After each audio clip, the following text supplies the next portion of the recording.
The Campaign for Female Education, one of the organizations with which the Duke and Duchess of Sussex work in Africa, is working to bring girls' education back on the agenda at a critical time. One of Meghan Markle and Prince Harry's philanthropic partners in Africa just got a huge boost. The Duke and Duchess of Sussex have amplified the work of the Campaign for Female Education for years, matching a $130,000 donation last September and encouraging supporters to donate to CAMFT in lieu of gifts when their daughter Lilibet Diana was born in June. Now the organization, which works to help young girls start school and see through their education, has received critical funding in the form of the $2.5 million Conrad N. Hilton Humanitarian Prize. We are super excited because there are now additional resources for us to be able to do what we've always done and to be able to get more scale and support more learners. Executive Director Angie Marimowa tells people of CAMFT's work across 5 countries in Africa.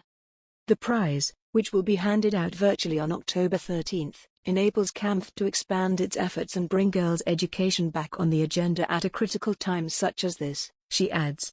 This prize allows us to shine a bright light on, supporting the next generation of girls, and, of course, boys, being able to go to school.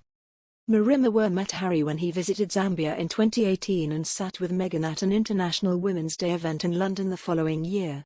The royals strongly believe in what we do, she says. We've continued to engage with them and interact with their team. They echo their voice with us. Marimowa was among the first 32 young women in Zimbabwe who were supported by CAMFT. She now heads up a network of 178,000 change-makers who have helped millions of girls in more than 6,000 schools across Ghana, Malawi, Tanzania, Zambia, and Zimbabwe.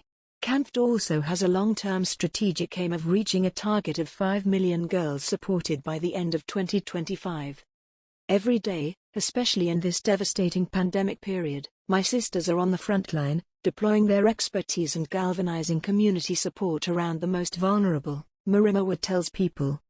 This past year and a half has been particularly trying, with increased pressure for young girls to help out at homes, which often aren't headed by an immediate parent, or go out to work.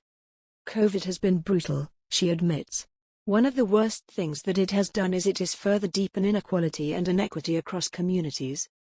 She notes that virtual education has been a particular challenge, as many villages lack the resources and hardware to access schooling.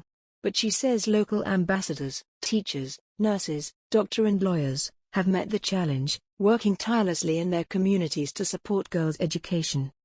We had young women who were using their own smartphones to get content and hold social distance study groups in the villages to be able to show that children were not losing learning, but also to respond to any child protection issues, she reports.